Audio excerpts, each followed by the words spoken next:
This is TechCrunch.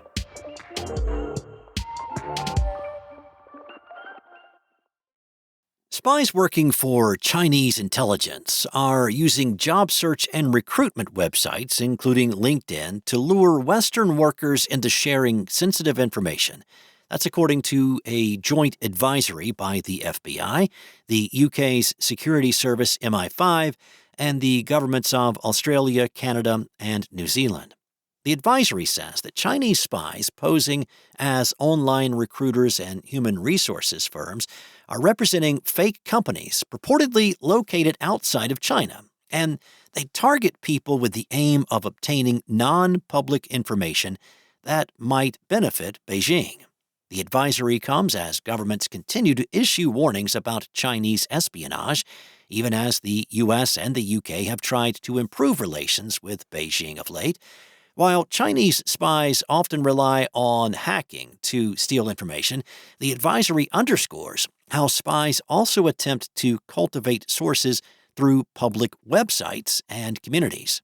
China's military intelligence services ultimately seek to acquire privileged military, political, and economic intelligence that can provide China with a strategic and tactical advantage over the Five Eyes.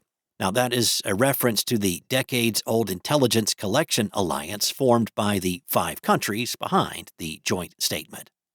The spies target and cultivate long-term relationships with security clearance holders and military personnel, particularly in the Indo-Pacific region, as well as journalists, academics, and think tank employees with knowledge of unclassified information. Targets are selected partly based on their resume and the likelihood that they might have knowledge of potentially sensitive or non-public information. Now, per the advisory, unclassified information can still be useful to the spies, particularly if it is combined with other, more sensitive information that can benefit Beijing's policy decisions. When reached by TechCrunch for comment, a spokesperson for LinkedIn said, "Creating a fake account or misrepresenting your identity is a clear violation of our terms of service. We remain focused on detecting state-sponsored abuse and will continue to enforce our policies against fake accounts." Well, a burglar used a Waymo while stealing yoga clothes in San Francisco this past January, and police have still not caught them. Now, that may sound counterintuitive given the widespread concern that Waymo vehicles and other robotaxis are rolling surveillance machines, but this curious case, reported by the San Francisco Chronicle on Thursday, sheds some new light on how Waymo handles the footage captured by its cars. While Waymo does capture and store ride footage, it's not known how long that data is stored. Now, what is sure, according to the report, is that it was gone by the time the search warrant was filed in April. Even more interesting is the detail that police were not able to identify the burglar through exterior camera footage because it had been blurred for privacy reasons. The Waymo account data also apparently did not help. The burglar took the Waymo ride to a yoga studio called Hot 8 Yoga, where they entered, took the clothes, and got back in the robotaxi, according to the business's own security footage. But the account information Waymo turned over to police as part of the search warrant did not lead police to the suspect, according to the Chronicle. On Wednesday, Uber revealed a prototype car that it plans to use to scoop up real-world driving data for its growing roster of autonomous vehicle partners, including Avride, Waymo, and WeRide. The vehicle is not some radical design. Rather, it is a Hyundai Ioniq 5 fitted with an incredible number of sensors on the top and sides, as the company first told TechCrunch back in January. The sensor-laden vehicle may not look particularly groundbreaking, but it does mark a few milestones for the company. This is the first vehicle Uber has assembled itself, with help from a partner, since the company sold its autonomous vehicle division to Aurora back in 2020. It also represents progress on Uber's new AV Labs division, which launched earlier this year to use sensor-equipped Uber cars to collect and then share data with its 30 and counting autonomous vehicle technology partners.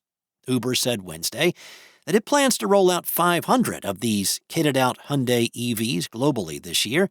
That fleet will be able to collect 2 million miles per month of high-fidelity data for robotaxis. Uber expects 50 of these vehicles to be on the road by the summer. The Ioniqs are fitted with 14 cameras, 8 solid-state LiDAR sensors, and 9 radars through a partnership with Roush Performance, which will handle the vehicle retrofits. All of that data will be routed through NVIDIA's dual-drive Thor autonomous vehicle computer. Uber appears open to changing that sensor suite, noting that it will continue to update it as its partners' needs evolve. This isn't just a transfer of raw data, though. Uber said its aim is to develop the world's most geographically diverse set of training data, specifically geared towards autonomous driving. If successful, this data set will give its AV partners a 360-degree time-synchronized stitched view that can be used to train self-driving software. The company already has a head start. Uber told TechCrunch it has collected data from thousands of vehicles equipped with outward-facing cameras in dozens of cities that are operated by its fleet partners. Uber has also captured data from hundreds of Lucid Air vehicles used by its fleet partners in the US and Europe over the past 2 years. Uber's AV Labs division is analyzing these 2 tranches of data and is preparing to collect even more with its modified Ioniq 5 vehicles, which will be used by the fleet partners. Now, the AV Labs division is one component of Uber's broader ambitions for autonomous vehicles. The company launched in February a division called Uber Autonomous Solutions that is designed to handle the day-to-day operations at a robotaxi, self-driving truck, or sidewalk delivery robot business. That's all for now. For the latest tech news, go to TechCrunch.com.